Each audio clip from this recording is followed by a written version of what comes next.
You're live, Chair. Councillor Webb, you're still on camera. Thank you. Thank you. Good afternoon, everyone, public and officers and members. Welcome to the Planning Committee. This is the 1st of February. And I shall, as usual, read out the statement that we all have to do when we're doing any committee. The Planning Committee, which is being held fully remotely. The meeting is being held in accordance with the emergency legislation that enables the Council to hold this meeting remotely, alongside the Council's constitution, and ensures that the Council can continue to operate and make democratic decisions in an open and transparent way. I would like to remind members that this meeting is still being live streamed to the public, and can I request that you all switch off your cameras and mute your microphones when you are not speaking directly to the committee to ensure there is no unnecessary background noise. All sections of the Members' Code of Conduct still apply to members in this virtual meeting environment and are as applicable now as they are in a traditional meeting setting. Can I also remind members of the meeting to ensure their chat functionality is switched on and, excuse me, and should they wish to speak on a particular item, to make sure that their request is clear and in that area, and I will invite you in to speak at the relevant point. Be concise in your questioning and don't drag out any points that you wish to make. In the meeting where you would then unmute your microphone and switch your camera back on. Decisions of this remote committee will hold the same weight as a decision of a normal planning committee, provided that meeting remains quorate and meets its legislative requirement to make a decision. That's regardless of whether a member of this committee is unable to cast a vote due to technical issues, the decision of the committee will remain valid. And as you all know, we do get interruptions or loss of all, we freeze, we do all sorts of things.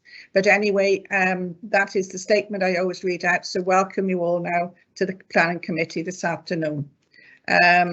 First item on the agenda is an appointment for the Planning Committee. So could I have nominations, please? Could I nominate Roger? Could I nominate Paul Jordan? I second that, Chair. Paul Jordan. Chairman, I second Roger, please. Just So we've had a proposal for Roger Harrison. Who was that by? Tony Eason. Yeah. And seconded by Jim Higginson. Yeah. We've had a proposal for Paul Jordan. Chair, may I come in there? Yes, Sir Harris. I'm already a member of the delegated panel, and you know, to actually become vice chair would be stretching me into two bits, so to speak. So I'm happy to thank you for proposing me, but I'm happy to stay as the opposition delegated spokesperson. Thank you, Chair. Manager too. Thank you for that exclamation, Councillor Harris, because it would leave us then without a vice chair being different to the opposition, because it's a chair, vice chair, and Roger sit on the delegated panel. So we need somebody who isn't already on the delegation panel. So thank you for withdrawing yourself from that, Councillor Harris. So I will take it now that we've had a nomination for Councillor Paul Jordan. Do you have a seconder for that? I seconded it, Chairman. Right, and who proposed it? Councillor Powell? Yes, I did. Right. Any more nominations for Vice Chair? Move nominations closed, Madam Chairman. Yep. No, so could I have a vote then, please? If you're all in agreement, there's no need perhaps to have it in the chat bar. If there's no more nominations, we'll take it as Councillor Jordan be the Vice Chair for the end of the administration. Yeah, Happy with that, Chair. Everyone happy with that? Yes, indeed. Yes, Chair. Right. Are you in agreement to that, Councillor Jordan? I am. Thank you very much, members. Right. Thank you, Councillor Jordan. I do hope that you're well aware that you will be required every Wednesday afternoon to do delegated panel besides the committee and site visits. I couldn't think of anything better to do. Right. Thank you very much for your dedication. You have to be on the planning. Right. Thank you very, very much indeed. We now go to the apologies for absence, please. Just one apology, Chair, from Councillor Davis. Right, thank you very much, Richard. Declarations of interest, please. As and when, Chairman. None at the moment. As we've gone to apologies, I must stress, as of yesterday, we had site visits, and I know different people have got different views about COVID and being in closed environments, whatever. But we must stress that we must have apologies for absence, or whether they're going to come on a minibus or make their own way to sites, because we want to get site visits moving more and more on planning, because the minibus is hired and we have to think of costs and so on in doing that. So please be mindful, we do need apologies or wish to let us know if you're going to make your way to the sites. Thank you very much. I'd like to ask about the minutes of the last meeting, just for accuracy only, and I believe there's going to be some raised for that, especially from you, Councillor Brown. Yes, thank you, Chair. It was on page 9 of the minutes. Yes, could you clarify which paragraph to those? Yeah, it says it was proposed by County Councillor L. Brown and seconded by County Councillor A. Eason. It was basically just to vote on the condition itself, so it should say instead it was proposed by County Councillor L. Brown and seconded by County Councillor A. Eason that the following additional condition be added. Right. And the rest of the sentence to be deleted because the vote for approval of the application was later on. Right. So Denzel, could you come in here, please, to clarify exactly what we voted on and what the outcome was, please?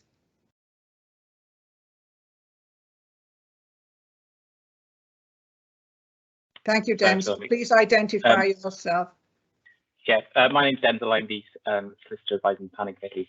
My understanding was that after some back and forward, the suggestion was that because nobody was voting against the motion, that the motion was to approve the application with the new condition. Materially, it has the same effect of approving the addition of the materially, it will have the same effect if we approved the new condition and then voted to approve the motion in any event. So materially, the effect would have been the same, and therefore I think the actual motion was to, as suggested by myself and the other officers, was to approve the planning permission with the new condition. If there's some dispute about that, I'm happy to review the recording and feedback at the next planning committee meeting, and then we can make amendments if required. Yeah, that would be helpful because I can't remember ever saying that I wanted to approve the application, just that I wanted an extra condition added, and I don't think I ever actually said that in the motion. So, and you know, later on it was approved, and I think Councillor Eason seconded it. Yeah, I second on that basis. Yeah. So perhaps we'll go back and get the clarity. Yes, I think. Yeah, I'll go back and rewatch it and feedback to the committee. I think because I think if you recall, there was some confusion as to what the motion should be, and then the officers suggested what an acceptable motion might be, and yourself and Councillor Eason were happy with that, and therefore it might not be the wording that you originally stated that you recall. And so I'll go back and rewatch the video to confirm exactly what that was. Fair enough. So thank you very much for doing that. Thank you. So that will be on the agenda then, hopefully with the accuracy of minutes and what we will discuss at the next planning committee. Is that you're happy with that, Councillor Brown? Yes, thank you, Chair. Yeah, right, so I'm okay with that. Right, thank you both very much indeed. We'll get clarity from Denzel at the next meeting. We now go to the first application. Well, I will sign the minutes. I will delay signing those minutes due to that and leave it till the next committee meeting. The first application this afternoon is DM/2021/01277. This is at Chepstow. I believe this is you, Phil. Thank you.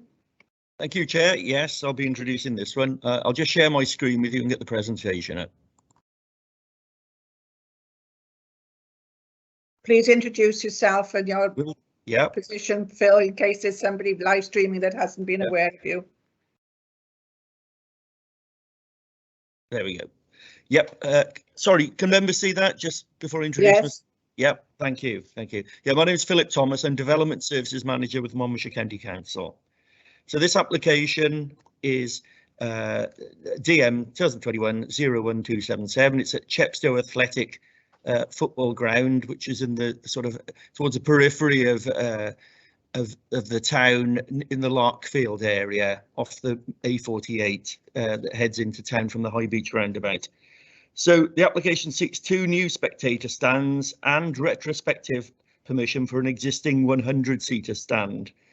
The stands would be constructed in standard box sheeting coloured ocean blue, and the seats would be of blue and white plastic. I've got slides to run through in a moment.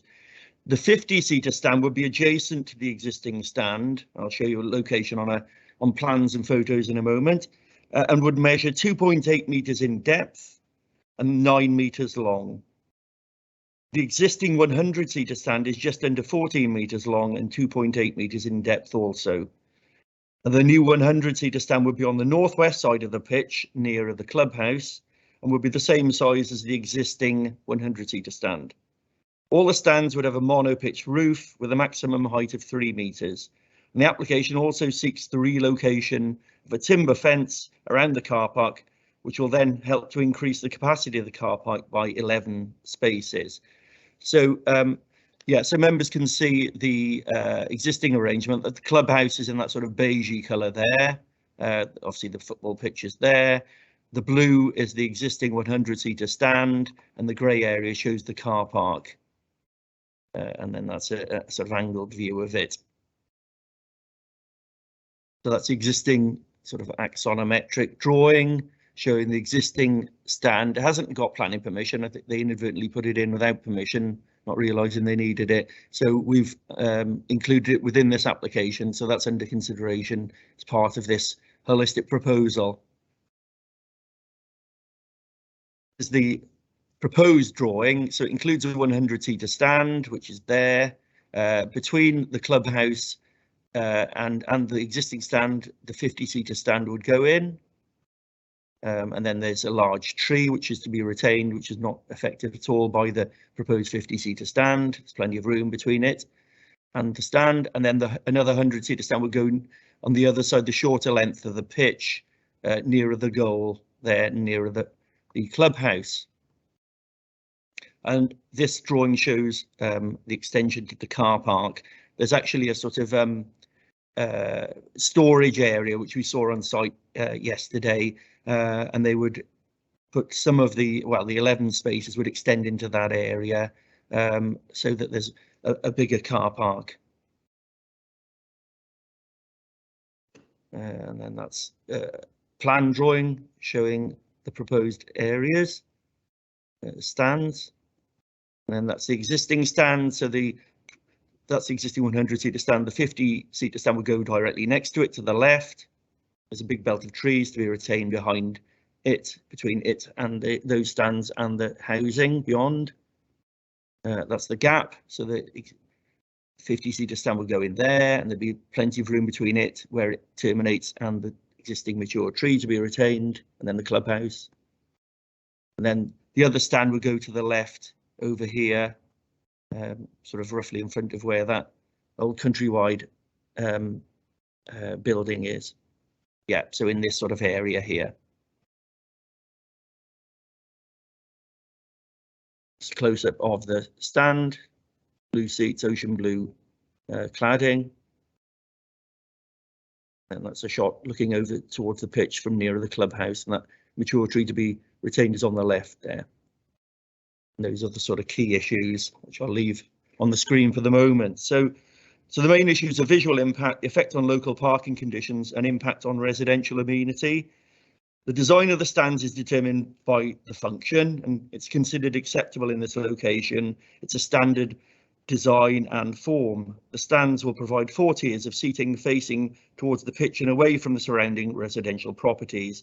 The design and finishing materials of the proposed structure would be in keeping with the general character of this football ground and would not be incongruous in this location. The proposed stands will not have a detrimental impact on the character and appearance of the wider landscape. They'll contribute to the character of the area, which is a sports ground, and improve the facilities for users of the club. Nature conservation interests can be enhanced as part of this planning permission. and the proposal therefore accords with the objectives of policy DES2 of the LDP, as it will have no unacceptable adverse effect on the designated area of amenity importance, which makes up this football ground and pitch. The land is already used as an athletic ground for the existing club. The introduction of the stands should not in itself result in an increase in the numbers of people attending the games. Rather, it will provide current standing spectators. It'll provide them with covered seating provision. The new 50-seater stand will be located to the north of the existing 100-seater stand, between the existing stand and the clubhouse. And the new 100-seater stand will be located to the northwest of the pitch, as we've seen. The location, scale and orientation of each of the stands, together with the reasonable intervening distances and the presence of existing vegetation, mean the proposals would not have any adverse impact on the amenity of any dwellings that lie in close proximity to the ground. The existing car park as laid out provides parking for around 26 cars. The parking management plan submitted on behalf of the football club outlines that an additional 11 car parking spaces are to be provided by expanding the car park in a southerly direction into that informal storage area. Chepstow Town AFC is well established at this site, and the Highway Authority acknowledge that the adjacent residential streets experience on-street parking stress during match days and other large events at the ground. The club has limited off-street parking provision, and no public car parks are located within reasonable walking distance of the ground. In accordance with the council's adopted parking standards, the number of spaces required to accommodate the 250 seats proposed is actually only 17 spaces, so that the existing park in itself accommodates 26 spaces, and so is more than adequate to accommodate the required number of vehicles and operational requirements. 2 disabled parking spaces are provided within the existing car park. So with the 11 spaces on top, there'll be 37 spaces, which more than meets the adopted parking standards required for this form of development. The Highway Authority welcomes the provision set out in the parking management plan submitted to support this application. Although the provision of spectator stands within the grounds will not necessarily lead to an increase in spectators visiting the site on match days, the management plan, which isn't in place at the moment, will help to improve the current situation. So we would recommend approval of the proposal subject to the conditions set out in the report, including adherence to the traffic management plan. Thank you, Chair. Thank you for the presentation, Phil, and some of us were there yesterday at site. But I do believe Councillor Parfier wishes to speak on this application. Yes, thanks, Madam Chair, and yeah, thank you for allowing me to speak on this application today. Thank you for attending. You will be aware that the club needs to develop the facilities at the ground further so that it is compliant with the Football Association for Wales criteria, which will enable the club to progress further within its league structure.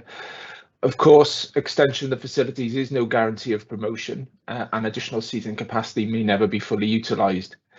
However, it is important to remember where the club is located within a residential setting, and therefore it's critical that it takes its corporate social responsibility seriously as a good neighbour. There are significant local concerns regarding its current capacity and ability to manage matchday traffic and traffic related to football tournaments held at the club.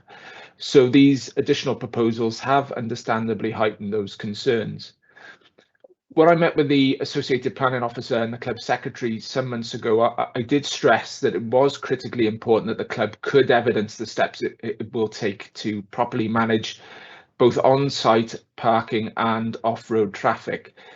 Therefore, they needed to demonstrate through a traffic management plan that they could put in place a robust system with trained volunteer marshals and with an active partnership with the police to avoid additional matchday stress on street residential parking. Therefore, I was pleased to see the revised plans for the additional on-site parking capacity and the development of a traffic management plan. So that does go some way to ameliorate the concerns that residents and I have. However, we do need to be mindful that such a plan is reliant on volunteers and they will have to be properly trained So and the fact that the plan is not enforceable. But just to highlight the MCC Highways response, which was on the 18th of November, the Highway Authority has concerns regarding the parking stress experienced on the immediate residential streets. These streets are public highways, and the Highway Authority cannot control the use of these streets for parking or control obstructive and dangerous parking without the introduction of specific traffic regulation orders. This is not considered sufficient grounds to object to the proposal, but would recommend that the police are consulted regarding the proposals and the potential for increased congestion and obstructive parking. It is also suggested that the applicant consider the development and introduction of a traffic and car parking plan in conjunction with the local police and council to manage the limited car parking on the adjacent residential streets. Now, I'm still unsure as to how much engagement there has been with the police. I think the committee is entitled to seek assurances in this regard. Moreover, I think there needs to be some form of review mechanism to afford all stakeholders the opportunity to evaluate how successful the implementation of the plan has been, and whether further steps like traffic regulations are required in the future. And in my view, I think this should be built into the conditions. Moreover, it is important that a traffic management plan is enacted as soon as is practicable, even before the development has been completed, because the traffic stress is there now, and it does need to be managed now. So I would welcome some clarity on that point from officers. When would the condition take effect from? When would they expect the football club to enact that plan?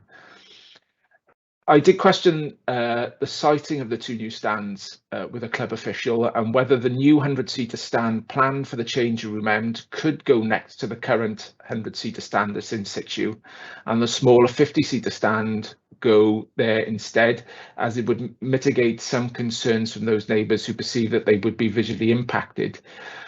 Unfortunately, due to COVID, I could not visit the site within the framework to make a judgment on visual impact at the time. That was in the autumn. But from the photographs and measurements provided by the club secretary, it looks as though that the visual impact would be limited. However, I think the committee does need to satisfy itself in the understanding of why the proposed stands have been cited as they have been in the application. Finally, Madam Chair, the football club should not be stymied for wanting to develop within the Football Association for Wales League's tier system. The FAW have set these requirements, and the club needs to adhere to those requirements if it wants to achieve its ambitions for further promotion. However, residents must not be inconvenienced in the way that they have been thus far, and potentially could be by these proposals, both in terms of increased traffic stress and antisocial behaviour. The club must find a way of coexisting with residents and ensure that any impact now and in the future is properly managed and mitigated. Thank you, Madam Chair. Thank you, Councillor Pavia. You can also, at the end of the discussion and before I go to the vote, you're at liberty to use 2 minutes to sum up if you so wish. Thank you. The first hand raised this afternoon for this application is Councillor Phil Murphy, please. Thank you, Chair. And what part of the questions that I was going to raise has just been raised by Councillor Pavia. So could we ask the officers to address those points first, and it'll save me duplicating it. Yeah, thank you, Phil. Right, yes. Carry on, Phil. Yeah, thank you. Yeah, in terms of involvement of the police, so the highway comments that Councillor Pavia referred to with the earlier comments, if you look in the committee report, the highways followed up further comments which had no objection to the proposal following the submission of the traffic management plan that the club had put in. That was actually sent to the police for comment as well. Unfortunately, the police that have had that in many weeks ago now. That we haven't had a response from the police, unfortunately. But we would, as part of this process, I think, in terms of the Highway Authority coming back, we're satisfied that the scheme is workable and is a vast improvement on the current situation. So while we would encourage the club and the police to talk to each other about any issues going forward, that's certainly something we can write to the police and the club about.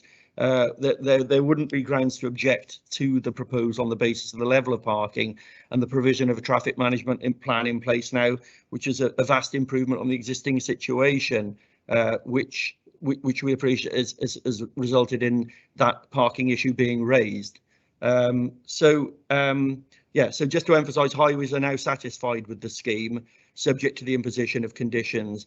The condition would come into effect from the date of the planning permission. Bearing in mind that the planning application seeks retrospective consent for the 100-seater stand, we felt rather than have a time limit that set it, say, 6 months into the future, our condition kicks in from the date of the planning permission. So they would need to adhere to the traffic management plan, from the date of consent, which could be tomorrow, if the decision notice is issued, if members grant consent. So I think I've covered the issues. As I say, police were consulted but didn't come back.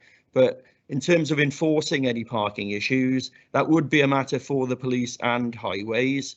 The problem in terms of a review of that condition, I think that'd be quite difficult to enforce in planning terms. If there are problems, that would be a matter then for the highway authority and police to maybe look at double yellow lines, etc., or prohibition of parking issues. But that would be a highway issue, not a planning issue. Thank you. Thank you, Councillor Murphy. Does that answer your concerns? It answers a fair few of them, Chair. Yes, thanks for that, Phil. I agree that that ongoing monitoring is a matter for the police and the highway authority. As we heard in the presentation, the traffic management plan is in place, which gives something to be enforced, but doesn't alter the planning application in that the parking is already deemed to be adequate. So liaison with the police and marshals is to be recommended. I think they owe that to the residents. It is a narrow street relatively there, and access isn't the best, is it? But we do need to support teams like this. I entirely agree with Councillor Pavier. So I would be quite happy to propose approval, Chair. Right, thank you. I won't take a seconder to your proposal as yet, as I have others who wish to speak. The next to speak, please, I welcome Councillor Giles Howard, please. Thanks very much, Chair. Well, I'm happy to second the proposal. I don't have an issue with the stands. They're of low mass, a single story, and it doesn't look like from the photographs or the arrangement of the neighbouring properties at Larkfield Park and Beech Grove, and bearing in mind you've got the retail units of the A48, that it's going to have any kind of visual impact on them.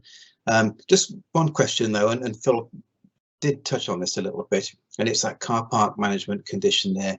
And I was thinking back to the 6 tests, and is it enforceable? How would you test compliance, and how would you detect a contravention? And on the last slide and the pros and cons of development, it was suggested that the stands wouldn't result in an increase in spectators. So what then is the planning justification for the plan? And also bearing in mind that we shouldn't be using conditions to deal with existing problems associated with the development. But other than that, Madam Chair, I'm quite happy with the proposal. Thank you. Thank you, Councillor Howard. Phil, do you wish to answer those points that Councillor Howard raised there?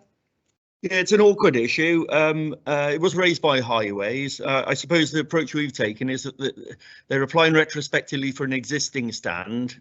So in some ways, some of the problems associated with the parking are associated with part of the development they're applying for. So we felt on balance that we could then seek some sort of traffic management plan. The enforceability of it would have to be in conjunction with our friends and colleagues in highways and the police. We can monitor it, certainly, if we get calls to say that elements of it are not being adhered to. We have an enforcement monitoring officer. We have got staff who can attend even at weekends and monitor events if that situation arises. We would also, I'm sure, be advised by the public and possibly the police if things were going awry. But and then ultimately the plan might lead to the need to seek prohibition of parking orders or restrictions on the street. But again, as I say, that's a parking and highways issue rather than a planning one. But we work hand in hand with the authorities, and I think this is a sensible way forward, I think, in trying to manage some of the issues that stem from part of the development, i.e. the existing stand and activity at the site. Thank you very much for that, Phil. Now I call upon Councillor Louise Brown, please, for comments. Yes, thank you, Chair.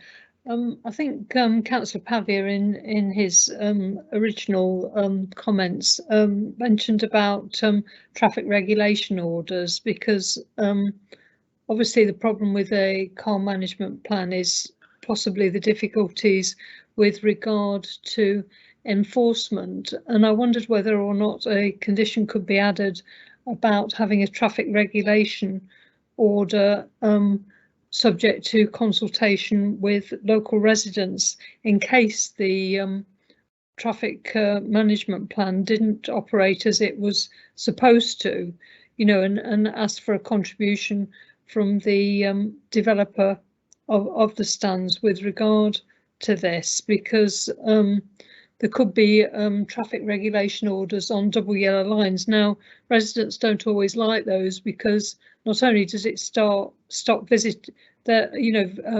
people attending the football club parking there, it might stop their own visitors parking on the street. So other options are things like resident permit schemes, but again, they require consultation with residents in relation to what the residents do actually want. So I'm just wondering whether it's worth considering a TRO condition, or if that's possible at this particular stage, not necessarily to be implemented, but if there is a default on the management plan, then it may be something that's needed. Obviously, people don't want their drives blocked and things like that. I mean, that is obstruction, I think, of the highway in any event, which you know, could be a police matter if somebody parks outside somebody's drive anyway. But I just think one of the concerns about this condition on car management is about the enforceability of it. So if I could have some reassurance with regard to that particular matter. Thank you. Thank you. Do you wish to answer that, Phil? Yes, please, Chair. Yeah, we can't condition that a potential road traffic or prohibition of parking order is considered. That's separate legislation. It's a highway, the Highways Act legislation. So planning can't condition that something under other legislation is potentially thought about. One, it's not precise enough, and two,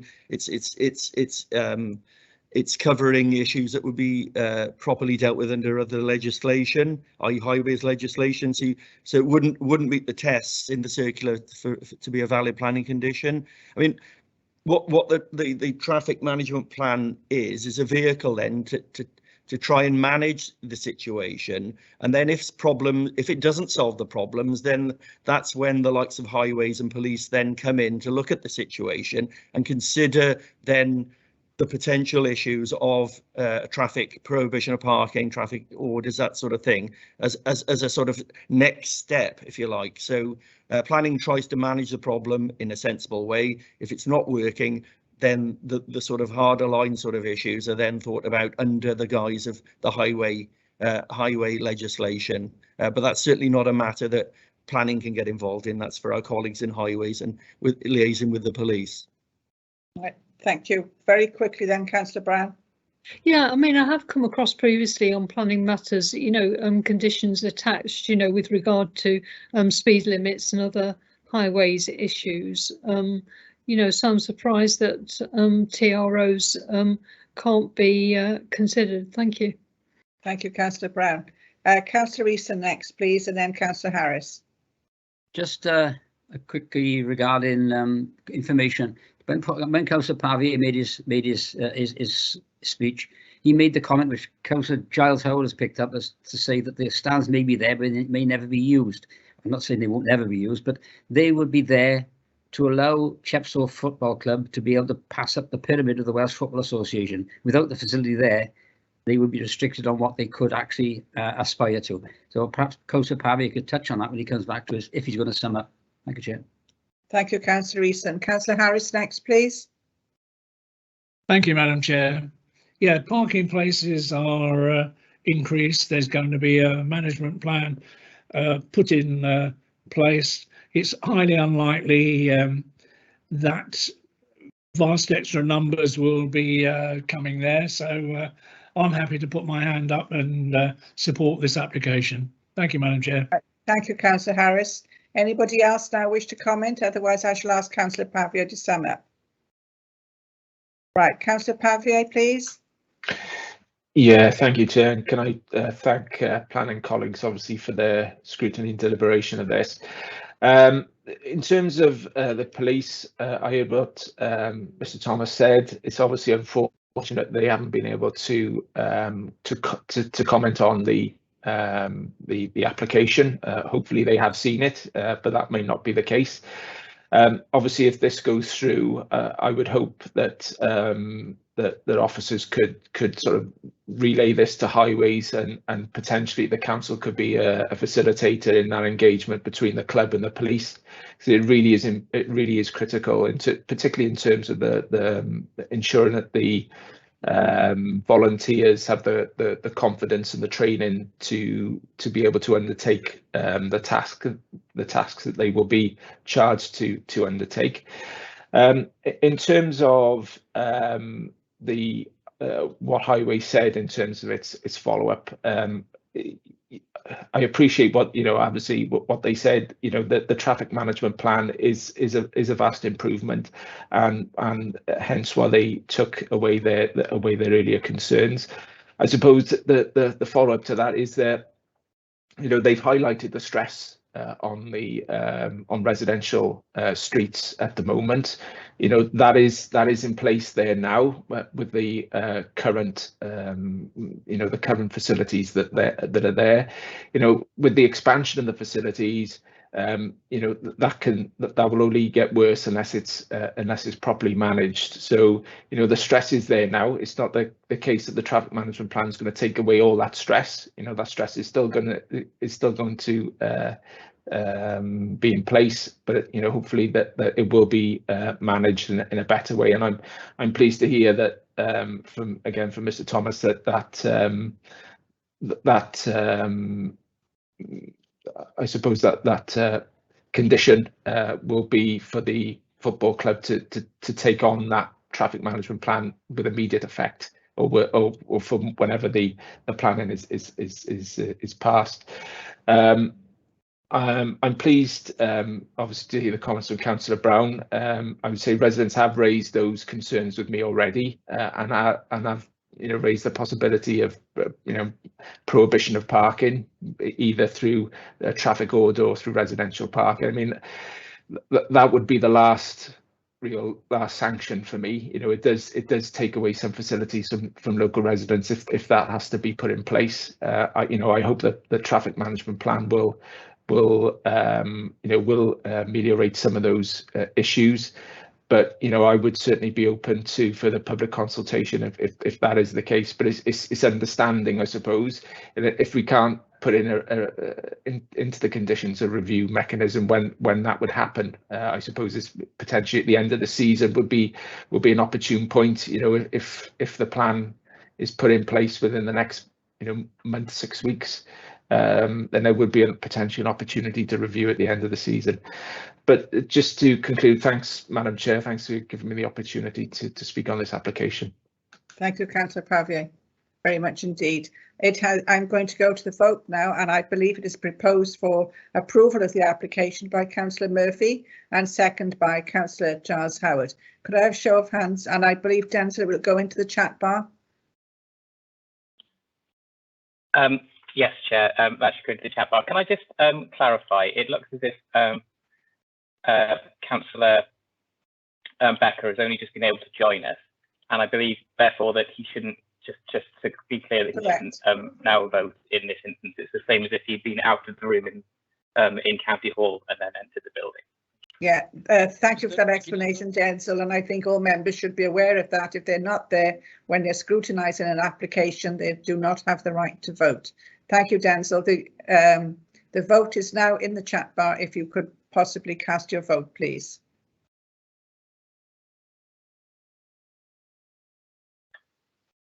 So we've now had 12 responses, all are for approval, so I'm happy to say that motion has been passed. And obviously now moving on to the next application or matter, Councillor Becker's just having to voting now. Right, thank you very much indeed. So welcome, Councillor Becker. We now go to the next application of the afternoon, and this is DM/2021/01367, and this again is in the Chepstow area. Thank you, Phil. Thank you, Chair. Let's share my screen again, the presentation.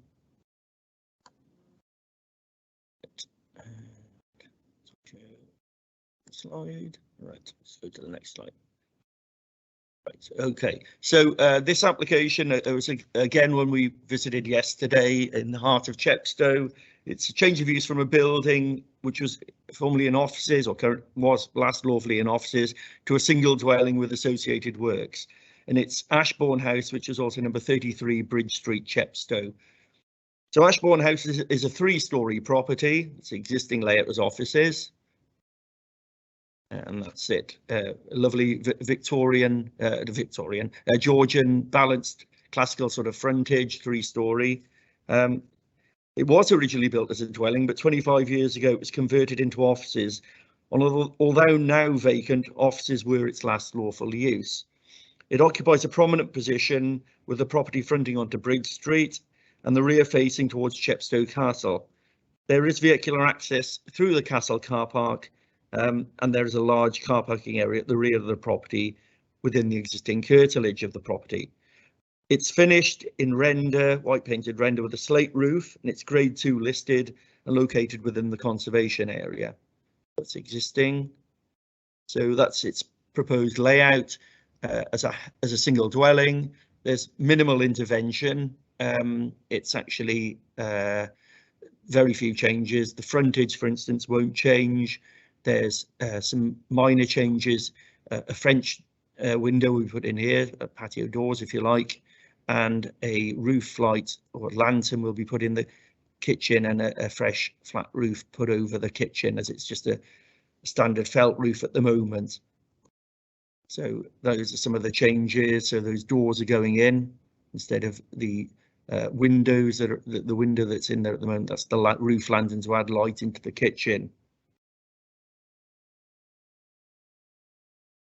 That's its location in the wider area. You can see that it's next to the 3 tons public house, which is also listed. Most of the properties along Bridge Street there are listed as in terms of group value as an attractive Georgian street there. It backs onto the castle. It has its own parking area at the back. The parking area is to be surfaced in resin-bound gravel, and it's just a broken up tarmac area at the moment. So that's the frontage. It's a fine, as I said, Georgian property. It's looking back with a pub to the right-hand side, and that's the rear. That little gate barrier there is not in place. It certainly wasn't when we visited yesterday. Yeah, there's the car park there. It's quite extensive. Obviously, car parking needs for a single dwelling are much lower than they would be for a group of offices there.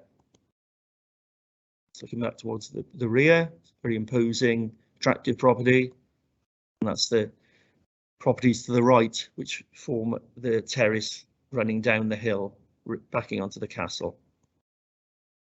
So, as it said, it's converting it back into a single dwelling. It's not within any area protected for employment purposes under policy 1 of the LDP. The fact that these and many other office sites within Chepstow remain vacant would indicate that there's limited demand at the moment for such uses in this location. It's more beneficial for the character and appearance of the conservation area to have an occupied residential unit in situ than it would be to have a range of vacant commercial units in the area. And the loss of the office unit in this location would not be prejudicial to the aim of creating a balanced local economy, given the variety of industrial and commercial facilities that are currently available in the wider area. As said, there are very few external alterations. The change of use will have very little impact on the design of the existing building. It will retain the building's appearance and not alter the street scene. The design of the proposal is respectful of the prevailing character of the area and will contribute towards a sense of place. It will preserve the character of the conservation area. There'll be no alterations to the front elevation, and there'll be no overlooking of neighbouring properties from the proposed roof lantern. It's set into the ceiling above eye level at ground floor. The new window on the ground floor looks directly into the existing storeroom of the property itself and does not overlook any neighbouring properties. The enlarged window or door to the kitchen faces southwest and looks towards an existing stone wall and green space. And there won't be any increase in overlooking or loss of privacy resulting from the conversion of the property. The impact of the adjacent 3 tons public house on the occupants of the proposed dwelling has been raised, but the public house is an existing use, and a new occupier will be moving into an existing situation, will be well aware of the current use and activity associated with the adjacent commercial property. The proposal accords with the objectives of LDP policy EP1, as it does have regard to the privacy, amenity and health of the occupiers of neighbouring properties. The local residents in adjoining properties are referred to loss of light and views resulting from the proposed fence, but that element has been removed from the scheme and none are now proposed. In terms of the rear of the property, the access and parking area are actually in a C1 flood zone. In this case, the application relates to the conversion of an existing building. The site has been previously developed and only a small part of the property will be in the flood zone. The proposal is required to sustain the existing settlement in Chepstow and provide much needed housing within the town. This also represents a new and sustainable use for the listed building, which supports the need to preserve the county's rich built heritage. NRW has confirmed that the submitted flood consequences assessment has demonstrated that the risks and consequences of flooding can be acceptably managed. The proposal therefore accords with the 4 tests outlined in TAN 15. Parking and access, as we saw yesterday, are fully adequate, meeting adopted standards, and traffic generation would be less than associated with an office. Residents have raised concerns regarding land ownership and legal rights of access to the rear of their properties. These may well be valid, but they are not material planning considerations, being civil matters between the interested parties. Any fencing that would have restricted access has been removed from the scheme in any case. So we would recommend approval for the scheme. I think just to mention on one of the slides, there was reference to the flue at the back. That from our research, that hasn't got listed building consent. It's likely to be permitted development in association with the building, but in any case, we would follow that up with an inquiry from a sort of listed building enforcement issue separate to this largely change of use issue under the guise of this planning application. So we can deal with that issue separately. We don't even know at this stage whether that was put in by the previous occupiers and the current new developer would like to keep it. It may be that it will be removed in any case. Thank you, Chair. Thank you very much, Phil. Yes, the chimney was a concern, so thanks for the application. But as you've said, it's not in front of us as of today. So I believe Councillor Murphy, you're the first one requesting to speak, please. Yes, thank you, Chair. And this has to be a far better use of this building than we had before. Chair, it's actually my ward. Oh, sorry. It's actually my ward, Chair. Oh, sorry, I didn't see Councillor, your hand. Your hand wasn't up in the chat bar, so that's why I obviously didn't call you first. Sorry, Councillor. I understand, and I don't mind, and I'm probably going to say much what Phil was going to say anyway. Whilst you know, I can understand some of the objections that the residents raised. I think they disappear along with the fence that was on the plan, and it's good to see that the flue will be followed up at its own matter. And actually, you know, I welcome this as a return to the residential rather than business. Post-COVID, there isn't going to be that need for the amount of office space probably that we've got in Chepstow, and I think this will provide better amenity for the neighbours. I think the subject of being next to the 3 tons is just caveat emptor. Whoever buys it, needs to know they're moving in next to a pub. And I would expect as well, I would be very surprised if they keep all the tarmac out the back and some of that doesn't actually return to greenery, which would be better for the local wildlife rather than worse. So yes, for that reason, I would actually support this and propose that we approve. Thank you very much, Councillor Becker. Councillor Murphy now, please. And Councillor Becker was absolutely right. He did say what I was about to say, so I'm happy to second. Right, thank you, Councillor Murphy. Councillor Giles Howard, please. Thanks, Chair. Well, Councillor Becker didn't say what I was going to say, and I've no issue with the application, but the matter of caveat emptor doesn't apply to this. And what I'm mindful of, and looking at the objections in the report, is that there have been quite a few examples of where residential type proposals have been made next to existing establishments, often in city centres, music venues, that sort of thing. And PPW does now refer specifically to the agent of change principle and suggests that developers should consider solutions to address noise issues from pre-existing infrastructure, businesses or venues. And I was just a little bit concerned that it wasn't covered in that greater detail in the report. And whilst I agree that anybody who buys a house next to a pub or under a flight path next to a busy road ought to expect disruption, they still have the same rights under the Control of Pollution Act to noise complaints and environmental health intervention as any other residents, regardless of the fact they ought to have known better. So I just wondered whether or not the developer had evidence that any kind of sound attenuation had been considered as necessary, but otherwise I support it. Thanks, Chair. Thank you, Councillor Howard. Anybody else wish to speak? Is there anything you need to clarify on those raised issue at all, Phil? Well, we haven't gone into the sound insulation issues. Obviously, the building is listed, so that will be an issue in terms of sound insulation. But yeah, I suppose there are measures that could be put in place that would be sensitive to the fabric of the building that would help with noise. Having met the applicant, I appreciate that the applicant may not live in the property going forward, indefinitely, but. You could tell that the applicant was very much a local person who was immersed in the local history, was sort of seemed to have some involvement and positive relationship with the pub next door.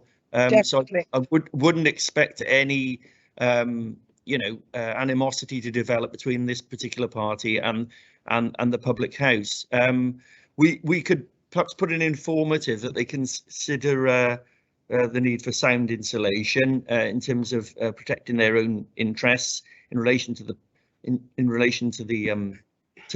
public house next door. But having said that, it is in the middle of the centre of Chepstow. There's a lot of activity. The road is fairly busy in front. The castle is behind. There's a public car park nearby, isn't there? So I was just going to say that noise isn't isolated in terms of just the pub. There's quite a lot of activity going on in the area in general, isn't there? Yes. So maybe an informative might be a sensible way forward in covering that particular issue. Yeah. Thank you for that, Phil. Councillor Paul Jordan, please. Thank you, Madam Chair. I think this is a sensible application.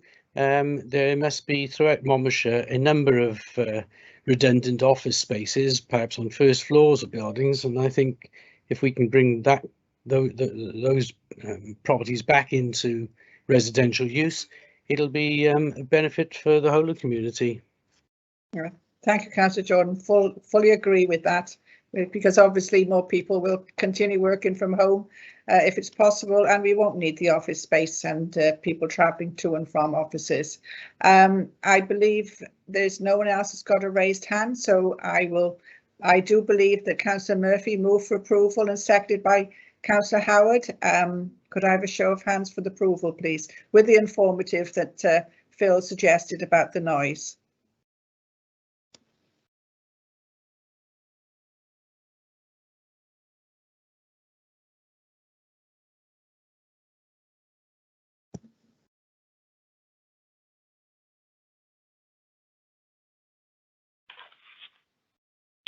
Good afternoon, Chair. So we've had 13 responses and all are for approval. So I'm happy to confirm that motion's passed.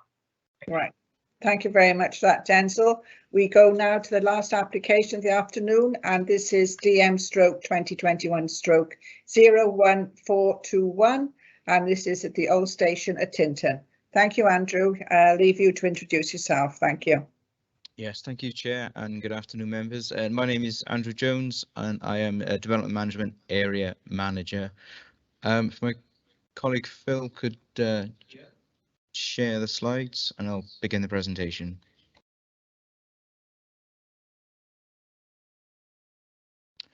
So hopefully you can all see that. So this is a full application for planning permission for the installation of solar PV on the roof of the railway carriages at Tinton Station. And just for confirmation, the application is presented to you today, members, as it has been submitted by Monmouthshire County Council's Tourism and Leisure Department.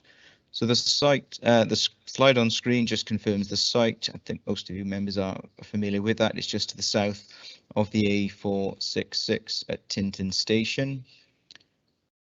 And the next slide just shows the railway carriages in their current form, and then with these PV cells that would be installed on the roof. There'd be 16 in total, 8 on each carriage, and they would be positioned centrally above each of the large window openings. And individually, they measure 2.6 by 1 meters, and in terms of their ways that they're fixed to the roof, they are held in place by the pressure of their installation rather than any other mechanism. So just for the benefit of members that perhaps weren't on site yesterday, just to show you the carriages as they stand in situ. That's just some technical details there on the PV cells.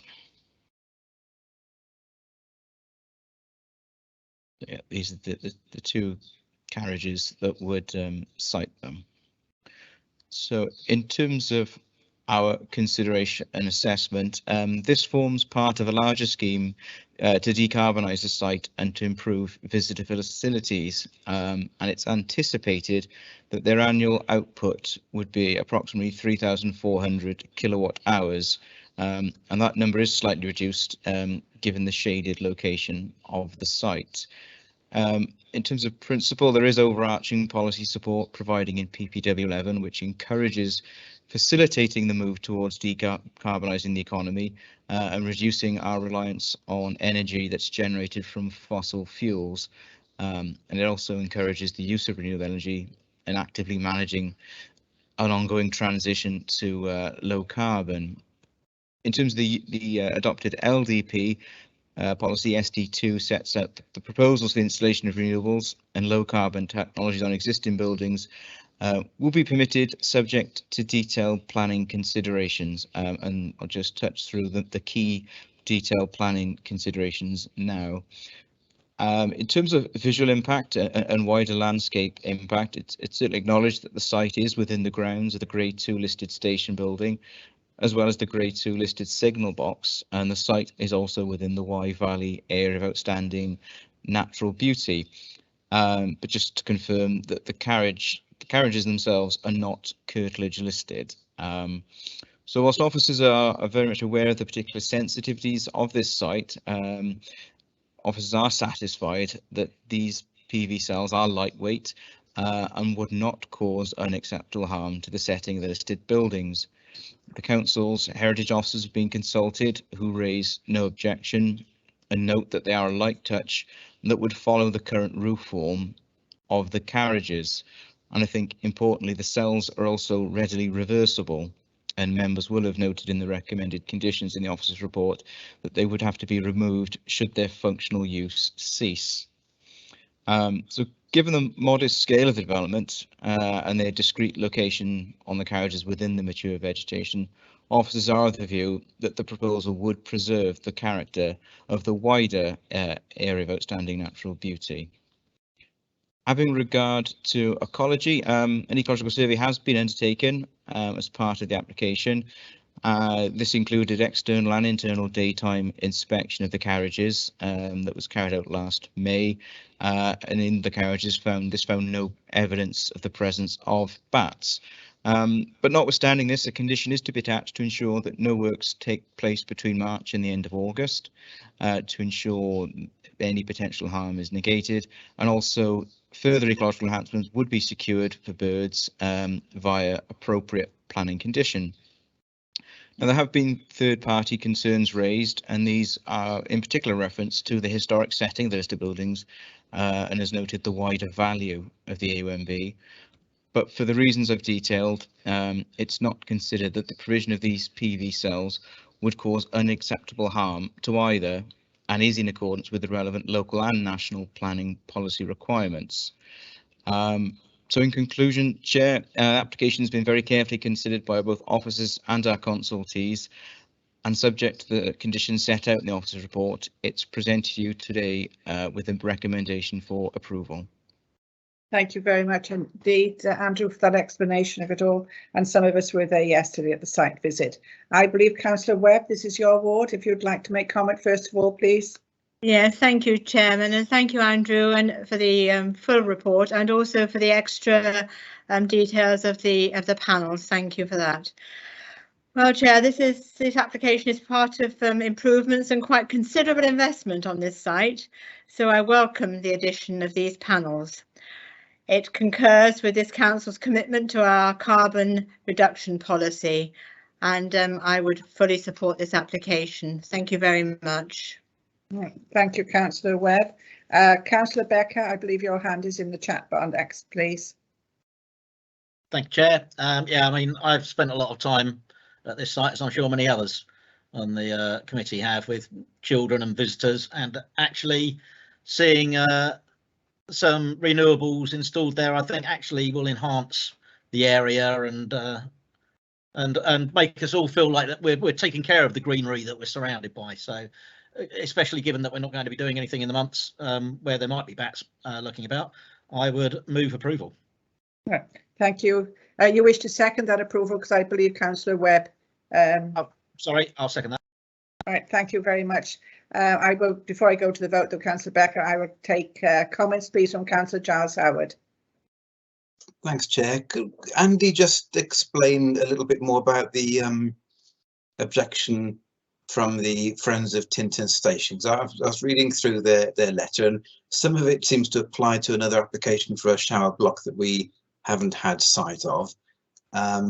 But in terms of setting the carriages aside on their own, I don't really have an issue with that. And you know, there's absolutely no authenticity to them at all, despite I think it suggests that they're GWI heritage. Well, they're Mark II British rail wagons that were built from, I think, mid-60s until the mid-70s. So they're about as authentic as I am. But you know, I just understand the objection that they're making, and as Andy said, they're reversible. The colour schemes are appropriate and taking on its own. I can't see any reason why we shouldn't. So, yeah, if you could just maybe give us a bit of background to the Friends group, because I appreciate how important they are to the running of the site and going forward. Thanks. Thank you, Councillor Howard. Andrew, do you wish to comment, please? Yeah, just to confirm, Councillor Howard is quite right. There is another application that's live on this site, which was covered at the same time in terms of ecological reports, and that is obviously not before us today. That'll come in the future, and that's for 2 shower block and toilet blocks to serve visitors and a nearby campsite. So that's not before us. In terms of the comments raised by, you know, and I again agree with Councillor Howard, a very important group in that locality. So as I touched upon, there's sort of a lot of the primary overriding concerns were historic use in terms of the listed buildings, its setting within the wider AUNB. There was some concern, and also that these are summarised in full in the officer's report, so I'm not going to sort of read through them verbatim. Also, concerns with one of the statements was that it's not a tourist attraction to be developed commercially as a concern. and that they don't preserve its unique distinctiveness in its setting, not subservient to the overarching requirement to preserve the AUNB, extract. And there's other issues in terms of other minor development that's being carried out on the site. I don't think that they are addressed in the officer's report, but I think in terms of the main overarching issues, and that being the council's responsibility not only to safeguard its heritage assets and the AUNB, but also its climate responsibility. So I think it's a balance, and so we're satisfied that the balance doesn't cause unacceptable harm. I'm just reading through their further comments from the group, but there's nothing in there sort of material planning issues that hasn't been covered either through my presentation or the officer's report. If there was something in particular, Councillor Howard, that you wish to me address, then please advise. Thank you, Andrew. Councillor Howard, anything that needs to be clarified further? No, I think that's fine. Thanks, Madam Chair. I was just concerned by the strength of the objection, really, and just wanted a bit more flavour to that. But no, it's appreciated. Thanks a lot. Right, thank you, Councillor. Anybody else wish to comment? If not, I will ask Councillor Webb to agree to move. Was it? Yes, just thank you, members and officers, for coming out to the site yesterday. It was welcome. Thank you so much. And we look forward to welcoming the wider public back in the springtime, hopefully. Thank you. Thank you very much, Councillor Webb. So you've moved approval, and I believe Councillor Becker seconded that approval. Right, I could now go to the vote, please.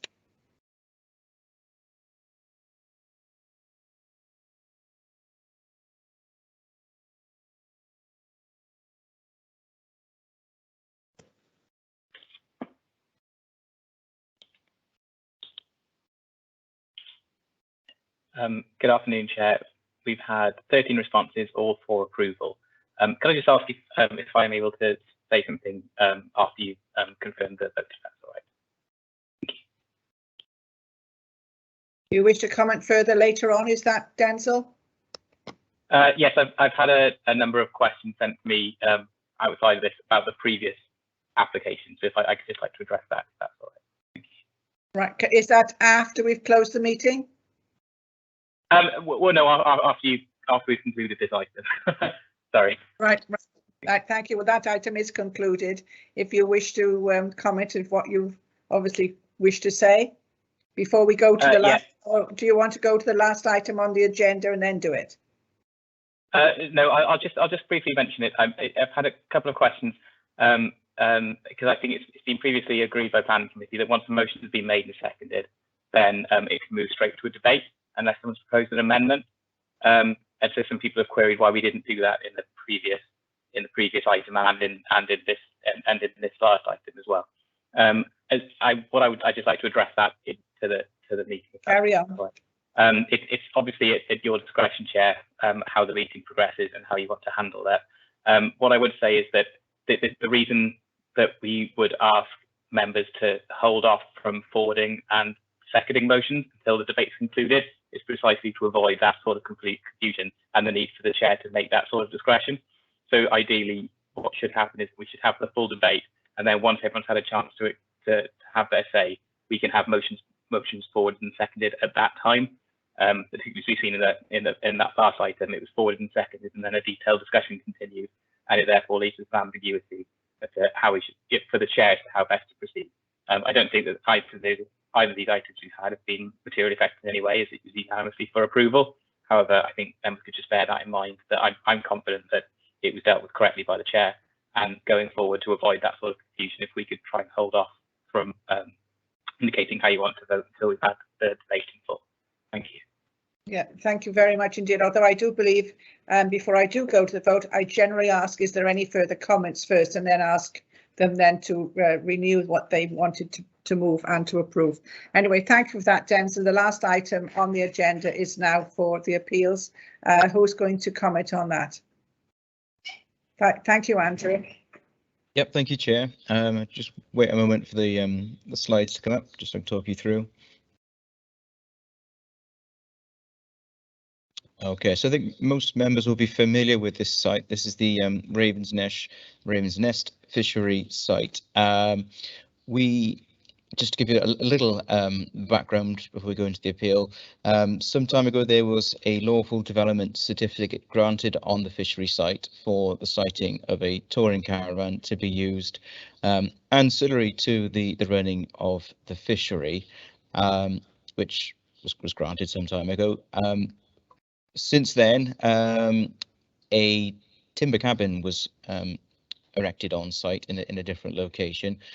We served an enforcement notice in 2018 for that to be removed. We didn't feel that it was a replacement caravan, it was operational development, and development is in its own right. And so the enforcement notice was served at that time to remove it and any associated building material with it. So further to that, a lawful development certificate was made and was subject of this most recent appeal that was seeking to establish that what had been built, the cabin and modified, was indeed within the definition of a caravan and therefore within the spirit of the original lawful development certificate. But as you'll have read from the inspector's decision, very short decision, the enforcement notice is still very much in effect and hasn't been complied with, and accordingly the certificate was dismissed. So this matter now, obviously the timber structure is in situ, as you can see on the photographs. The matter now refers back to the enforcement team to process and proceed with it.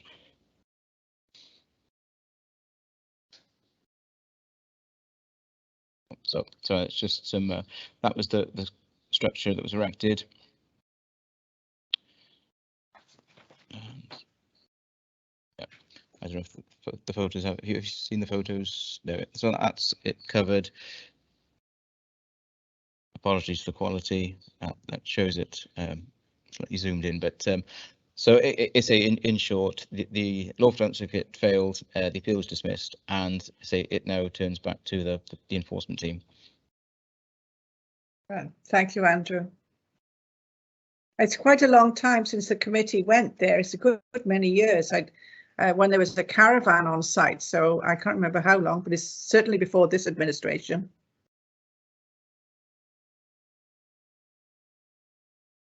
Yeah, I think the original certificate was in 2012, so that's a decade. Yeah, I thought it was a long time ago, and we're still fighting it. So at least perhaps we can draw a line under this now. Councillor Webb, this is in your ward. Do you wish to comment on any of this? I just wish to comment because it's just going on such a long time. And to just thank Andrew, Phil and Craig and all the others who have been dealing with this for their patience with me, basically. It's just, I'm so glad that hopefully it's going to come to a conclusion within the fairly near future. Only I'm not banking on it, but thank you very much for all the work you've done going over many years. I really do appreciate it. And I want this on record. Thank you very much. Thank you, Councillor Webb. And perhaps it is a wake-up call to those who do try and chance their arm with some developments that don't bank on it, Chairman. No, but we can be pretty persistent, and our officers are also. So yes, it's hopefully an agreeable outcome of it all. Right, well, I don't think there's anything else on the agenda for today, so thank you all attending. I will now say that the meeting is closed. Thank you very much indeed for attending. Thank you, Chair. Thank you. Bye, everybody. Thank you. Thanks, Chair. Bye. Thank you, Chair. Bye.